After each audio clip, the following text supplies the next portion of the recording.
여러분 안녕하십니까. 2019년 4월 13일 토요일 신문사설 비평 시작하겠습니다. 먼저 노조 파괴법과 관련된 사설입니다. 한국경신문은 기업할 최소한의 자유 담은 노조견제법 입법 서둘러야 한다라는 제목의 사설에서 노동조합 파업대 대체 근로허용, 부당노동행위 사업주 형사처벌 폐지 등을 담은 노동법 개혁안을 지금 제출하고 있는 내용을 소개하고 있습니다. 매일경신문은 파업 중 대체 근로 허용 왜 필요한가? 라는 제목에서 역시 똑같은 노동법 개혁안에 대해서 설명하고 있습니다.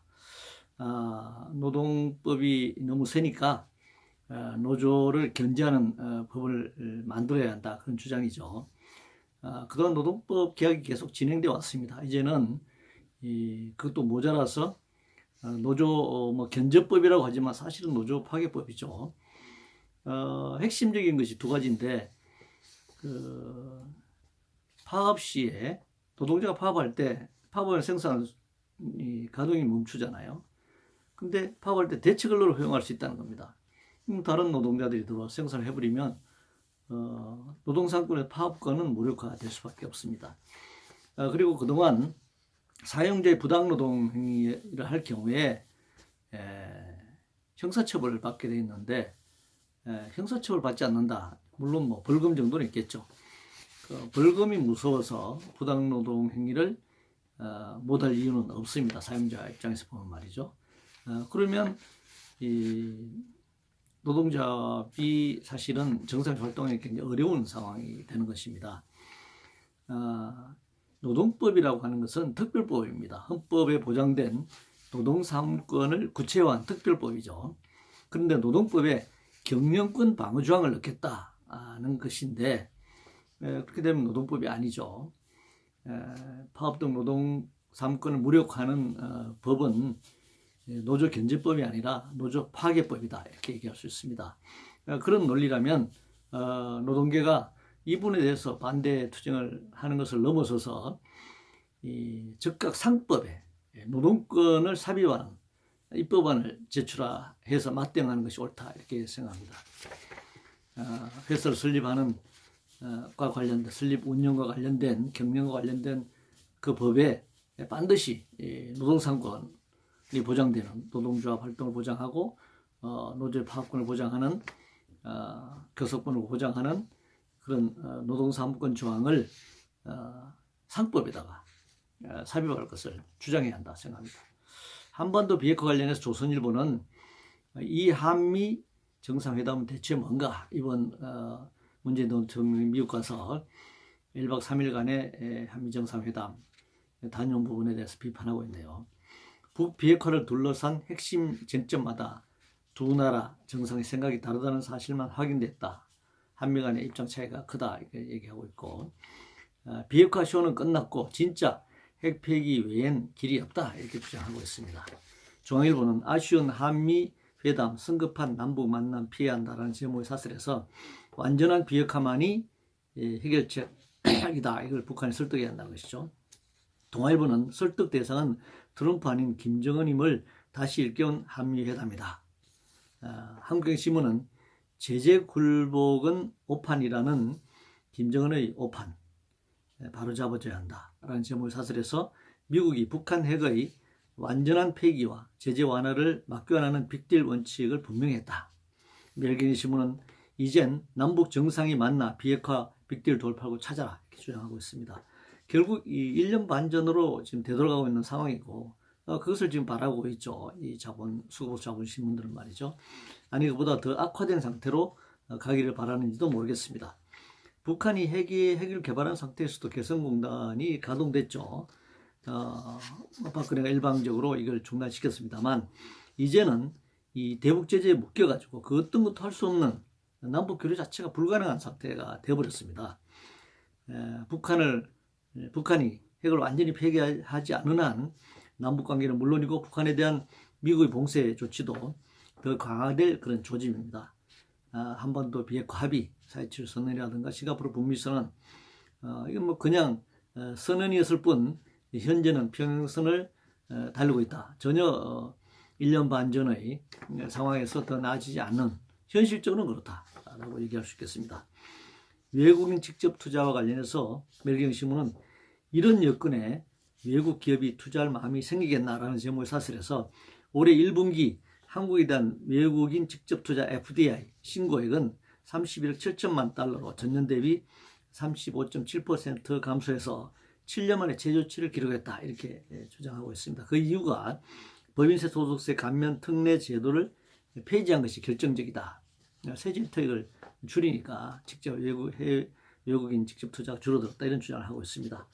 단순히 세제 혜택 축소 때문은 아닐 것입니다. 세계 경제 불황이 당연히 영향을 미치고 있죠. 미국 트럼프의 경우에도 해외에 나가 있는 공장들 미국으로 다 돌아와라, 일본도 마찬가지고 그런 정책을 많이 펴고 있지 않습니까? 단순히 세제만의 문제는 아니다라고 얘기할 수 있고, 그런데 해외 자본의 경우에는 한국에서 직접 투자보다는 주식 투자나 인수합병을 통한 단기 차익을 사실 노려왔습니다. 불평등과 관련해서 조선일보는 전 정부 때 개선됐던 불평등 문 정부에서 악화되었다, 과거 탓 그만하라 라는 제목의 사설에서 소득 분배 불평등도를 나타내는 지표 팔마 비율이 2011년 1.74에서 계속 떨어져 2017년 1.44로 악화되었다는 것입니다. 이것은 반기업 반시장의 정책 때문이고 특히 최저임금 인상 때문이다, 이렇게 주장하고 있네요. 문재인 정부가 2년간 편 정책 때문에 2년 사이에 소득 불평등이 늘어났다고 단언할 수 없죠. 그렇게 경제 어떤 그 정책에 대한 결과가 그렇게 바로 그렇게 나타나는 것은 아닙니다. 굳이 따지자면 단기적으로 보면 문재인 정부의 이런 소득 불평등은 앞의 박근혜 정부의 정책 때문이고, 또 그 이전에는 이명박 정권 때문이고, 또 거슬러 올라간다면 노무현 이 김대중 정부까지 올라가서 신자유주의 정책의 결과다, 이렇게 얘기할, 누적된 결과다, 이렇게 얘기할 수 있겠습니다. 그리고 최저임금 때문에 소득 격차가 벌어졌다라는 이런 거짓 주장을 계속하고 있는데, 만약에 그 정도라도 오르지 않았다면 이 소득 격차가 더 벌어졌을 것이다 라고 하는 점을 분명히 이해할 필요가 있습니다. 자사고 관련해서 조선일보는 왜 이 정부만 유독 자사고 주기에 매달리나 라는 제목의 사설에서 자사고, 외국어, 국제고 지원자의 일반고 중복 지원을 금지한 초중등 교육법 시행령에 대해서 재판관 9명 전원 일치해 위헌 결정을 내렸다.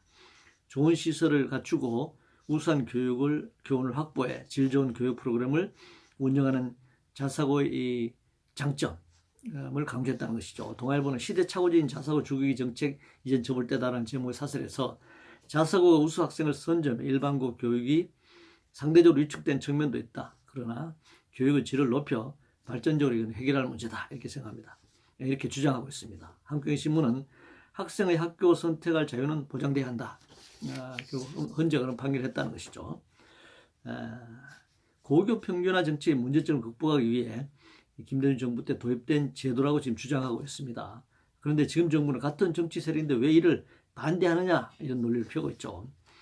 그러나 이 자사고 등 이 특수학교를 운영한 결과 서열화가 조장되고 있고 대학 입시 중심의 교육으로 변질되면서 일반 교육이 위축되는 결과를 가져오고 있기 때문에 이 자사고라든가 특목고라든가 이런 이 고교 교육 제도를 전면적으로 바꿔야 한다라고 하는 것이 현 정부나 진보적 교육감들의 이제 생각이라고 할 수 있습니다. 그러나 헌재는 단순히 그것보다는 선택의 자유에 이제 초점을 맞춰서 판결을 했죠. 아마 뭐 헌법재판관들이야 다 우수한 성적으로 고등학교에서 대학을 진학한 사람들이고 또 다 고시도 이렇게 어렵다고 하는 고시도 통과된 사람들이니까 고교 평준화라든가 이 평준화의 정책에 대해서는 기본적으로 반대하는 생각을 할 것이라고 생각합니다. 이 문제는 앞으로도 논란이 계속될 것입니다. 그러나 이런 논쟁 과정에서 더 중요한 문제가 지금 빠져 있는 것이죠. 이 특목고를 비롯한 자사고를 비롯한 특목고들이 이 성적 우수 학생들을 모아서 또 인류대학으로 이렇게 진학시키는 완전히 서열화가 고쳐가 되는 이런 구조 속에서 대학 입시 위주, 서열화 위주, 시험 위주 이 교육 정책 계속적으로 장기화되면서 교육의 철학의 문제, 인성 교육의 문제, 인권 간 존엄의 문제, 자유평등, 평화의 어떤 교육의 문제, 이런 문제들이 또 공동지사회라고 하는 이런 교육의 내용들이 굉장히 사라지고 있어서 교육이 황폐화되고 있는 학교가 정말 이 사회로 인재를 배출하고 또 교육을 통해서 사회의 구성원으로 더불어 함께 살아가는 사람들을 배출하는 그런 것이 아니라 학교가 차별과 멸시 그리고 서열과 차등 이런 부분들 격차를 확인해서 사회에 내보내는 그래서 사회가 이 근본 교육에서부터 기초에서부터 사회 문제를 발생시키는 이런 문제들에서 지금 전혀 공론화라든가 이 토론이 진행되고 있지 못하다라고 하는 점이 더 큰 문제라고 생각합니다. 경기와 관련해서 중앙일보는 한 달 만에 뒤집힌 섣부른 경기 낙관이라는 제목의 사설에서 기획재정부가 어제 발간된 최근 경제 동향 그린북에서 우리 경제의 하방 리스크를 지적했다고 얘기하고 있습니다. 세계 경제 상황을 있는 그대로 놓고 판단한다면 수출 주도형 경제 성장 전략을 피운 한국 경제를 낙관할 수 없다는 것은 명확하죠. 정치적 목적이나 수사로 경기 전망을 예측하거나 발표해서는 안 된다고 생각합니다. 그렇다고 해서 정부 정책을 비판하는 쪽에서 말하는 지금 시기에 성장을 촉진하기 위해서 규제를 완화하고 투자를 확대하고 노동법 기아 같은 방법으로 해결할 수도 없다는 점을 분명히 알아야 할 것입니다.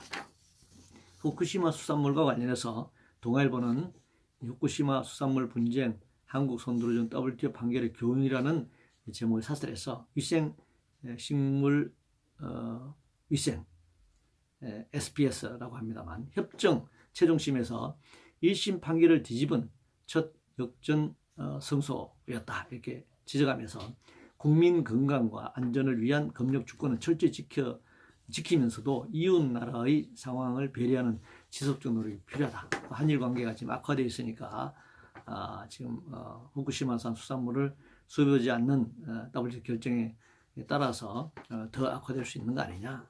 이웃 나라 배려가 필요하다 이렇게 주장하고 있습니다. 그러나 방사능에 오염된 수산물을 수출하겠다는 일본 정부를 먼저 규탄해야 하고 그리고 WTO 협상에서 국민 건강 안전 조항에 대해서는 굉장히 단호한 입장을 가져야 한다고 생각합니다. 10여 년 전 미국산 광우병 소고기 수입 문제가 불거졌을 때 촛불 항쟁으로 저항한 탓에 그나마 검역이 강화되고 미국산 수입 소고기의 여러 가지 요건들이 강화된 그래서 국민의 건강과 안전성이 더 높아진 근데 지금 극우 보수주의자들은 그 괴담이다 이렇게만 주장하고 있는데 그런 저항투쟁을 국민 저항투쟁을 통해서 국민의 건강과 안전성을 더 높이고 확보하는 데 기여했다고 생각합니다. 그런데 후쿠시마 원전 폭발 사고 후에 이 처리는 요원한 상태입니다. 아베가 그냥 양복을 입고 아무런 안전장치 없이 후쿠시마 근처 가서 사진도 찍고 그런 쇼를 벌이고 있지만 이 후쿠시마 폭발 사고 이후에 오염수가 얼마나 바다로 흘러 들어갔는지 후쿠시마 앞바다는 물론 태평양이 얼마나 방사능에 오염되고 있는지 그리고 향후에도 수백조 원을 들여도 이것이 해결될 수 없는 그런 벌어질 그런 위험, 도살하게 있는 위험에 대해서 우리가 간과해서는 안 될 것입니다. 이웃을 배려한다, 일본을 배려한다는 그런 주장은 굉장히 터무니없는 주장입니다. 이 후쿠시마 폭발 사고로 인한 방사능 오염 그런 피해에 대해서는 배려의 문제가 아니라 심각하게 인식하고 이걸 견제하고 감시하고 감독하고 지속적으로 그래서 추적해 나가야 한다 이렇게 생각합니다. 이상으로 2019년 4월 13일 토요일 신문사설 비평을 모두 마치겠습니다.